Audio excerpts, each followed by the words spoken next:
Work with the feet. See, and his feet are underdeveloped. See that? See how they flatten out? The muscles aren't holding up the bones. Where's the foot? Here it is. You see, this thing is very pliable, and not just this model, but the foot is basically very pliable. But we seldom build the muscles. Can you see the bottom of that? That's not a flat thing, is it? Not at all. It's about a 30-degree angle. But the muscles there got to hold those bones up. And when they don't, we built a artificial support based upon the faulty structure. We don't fix the structure and then build something to help. We build it based upon the mold. And the mold is faulty to begin with. Okay? So we're going to teach him how to fix his foot. And so the first thing we do is we work on the toes going straight back. Pretty pliable. See? We're stretching what? The flexors of the toes. And we do one repetition and we do another repetition. Now this one we could split because this one's setting underneath his fourth toe.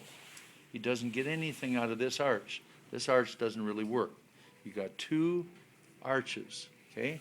Longitudinal and then a transverse arch. So this part here really doesn't do much. So he's got to have something over here to help hold it up. And that's what his orthotic does. All right? So we're working straight back. On bunions? Yes, I'll comment on that in just a couple minutes. I'm going to open those up. See how that's starting to move. Now we don't want to push so far that we split the skin. So we take it just a little. That's why I don't stand and do the same toe over and over, because we would split the skin, and then it's, of course, it feels like athlete's foot then. There. See the difference? How that's all opening up, including this one. So now we're going between them. Secondly, after we get the flexors, we get the adductors and the webs. So now we're going out this way.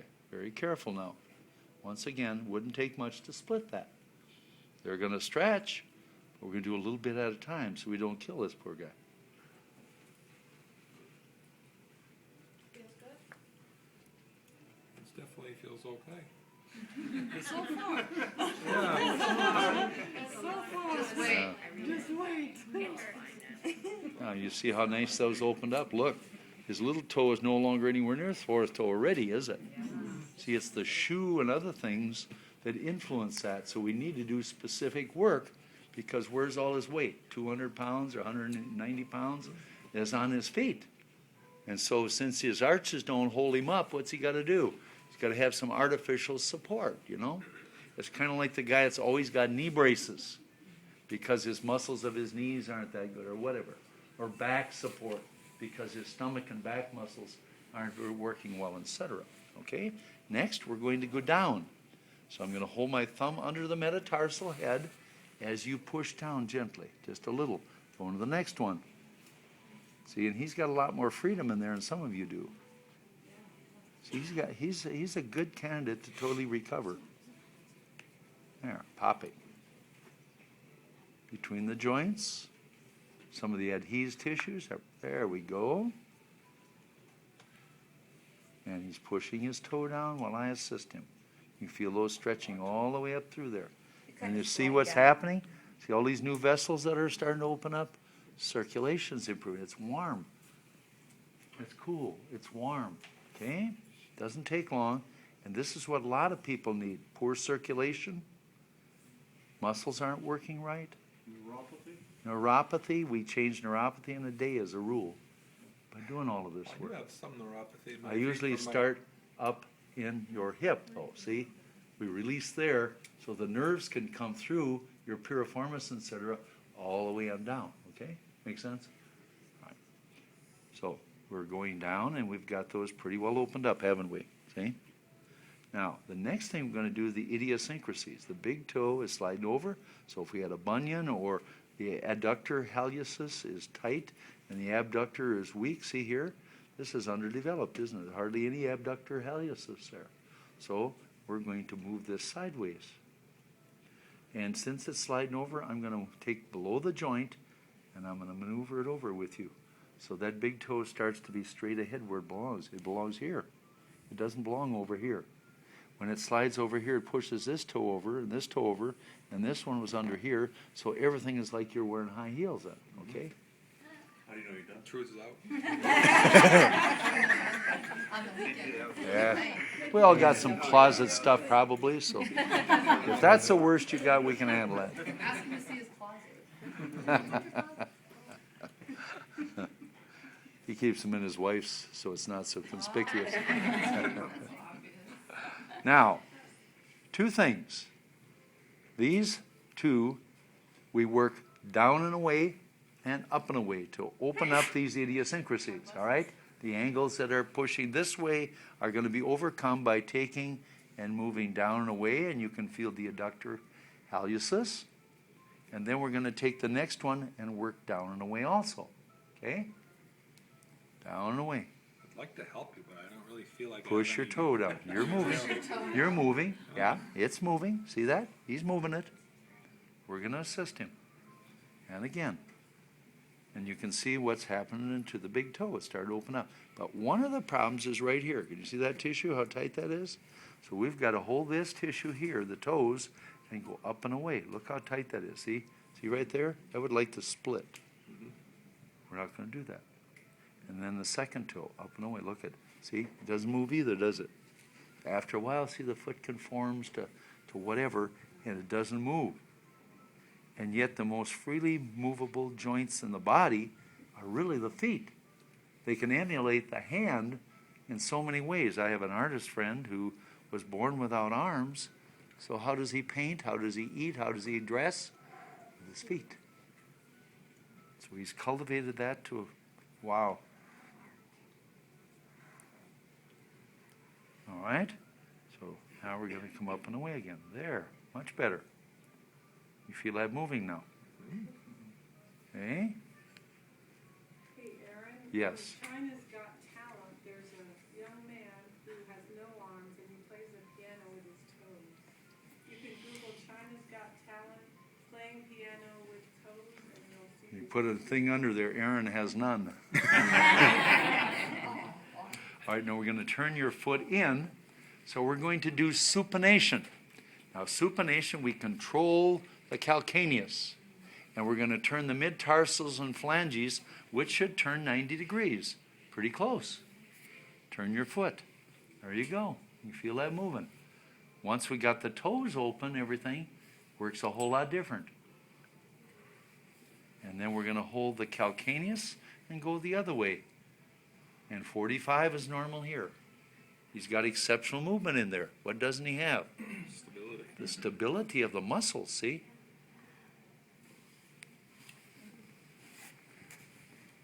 This one's cool.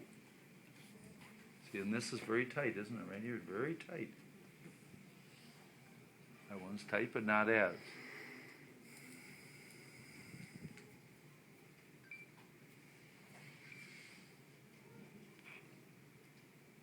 Real easy. So we go over and over, but we're always taking the next toe to it. Okay?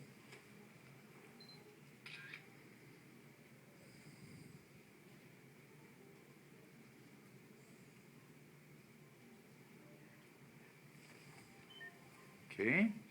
Now we're going between. This one doesn't work very well, does it? Because the joint itself has been compromised for a while. So we'll start here with the tissue. Your left foot tissue is a little tighter than your right. But this joint is worse than the other one, isn't it? See? If it keeps rubbing, what would happen? Bunion. A bunion is made out of friction. It takes friction to get a bunion.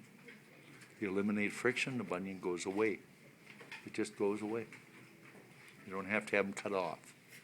You get rid of the friction and put it in a proper position. No surgeries. I've had lots and lots of ladies who had theirs cut and they wish they never had. Because sooner or later they got those pins, they took out the joint, they fused the joint, and the major balance of your whole foot is your big toe. The second major balance of your whole body, the middle ear, and the big toe. So you eliminate that, you change my whole balance. Okay? So operations or orthotics are going to change how the feet, the proprioceptors work, aren't they? you're not going to let them work as well. So you're not going to be as quick in sports, etc., by wearing these artificial things. I don't think they allow publishing the success rates for foot surgery. They're pretty bad. They don't allow. I've never seen a number because I think it's so bad. So Now, we're going to open this joint up. See that? Open that joint a little bit. You feel that? Feel that joint is moved medial.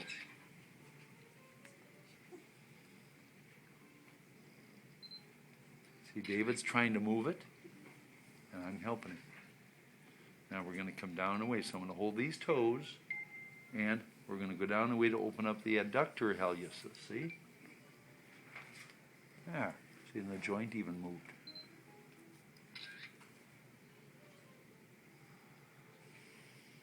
Okay? Now we're going up and away. It doesn't really move, does it? It only slides over this way and goes up. See that? mm-hmm. So he's 45 degrees in that direction, doesn't work. And same thing of this little guy. Yeah, not quite as bad as the other one, though.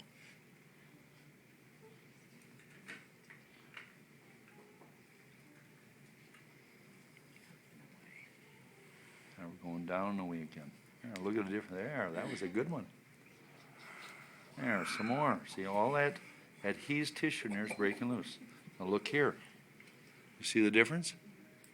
That's the anti-bunion. Yeah, that's right. Look at, see this? And that's what we do with the ladies that have the bunions. You see, get that working, and all of a sudden you look, and it's just skin there. In a few days, it actually is gone. And the podiatrist never sends them over, because I'm bad for business. David, do you feel like you're getting the business? Yes, yeah. You didn't Now see you that see, expression. on these three now, we're going down and away and up and away, aren't we? Here's the center of my arch, isn't it? The center of my foot. So these three go this way and this way. These two go this way and this way. Everybody got that? That's the rule. It's easy to follow. Say that one more time. Well, you're going away from your center line. Here's your center line right here. Okay. So we're going to take this, these three, going away from the midline this way. Okay. These two are going away from the midline this way. And that's when you do the down and out. Up and out, down and out, both. Yep. Because their natural tendency to go the other way. Right? Yes, it is. See, you've been pushed over here for a while. So here we are. Now, if we develop this abductor hallucis, what'll happen? It'll hold that toe over just like it's supposed to. And then you can work plantar dorsal. Okay?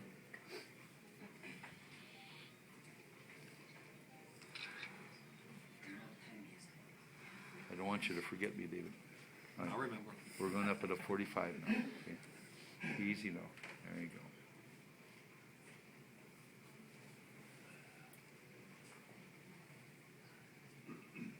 You see a big difference already? Now we're going down and away.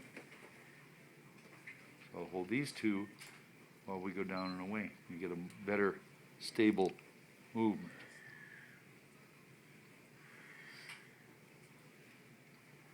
All right. Now holding the calcaneus. You notice these bones are pushed up too, aren't they? We've got a higher arch because we're starting to retract, and then after a while what will happen? The toes will hammer. Yep. Okay, so we'll hold this calcaneus and we'll turn this foot inward. There we go. And you can feel all that everter tissue stretching. And some of you won't have much motion in one direction or the other or both directions. And we'll try to fix that. And turn. And turn. And turn. And turn. Good. Okay, now slide back just a little. We'll pull these bones down. So what I do is I fixate my fingers above them and my thumbs below your metatarsal heads, and I work down at a 45-degree angle, opening up all that fascia. Okay? Fascia's got to move. So move that fascia. You're And the focusing on structure. both the dorsal and the plantar aspect? No, we're Just the moving dorsal this, aspect. and this is going to change by this moving also. So as this pulls down, that's going to change here, the whole arch. His arch will be flatter, but he'll have a good arch. It won't be overly elevated. Do you want me to plan effects while we're doing this? or- Yes, sir, you're doing good. You feel those their bones starting to move.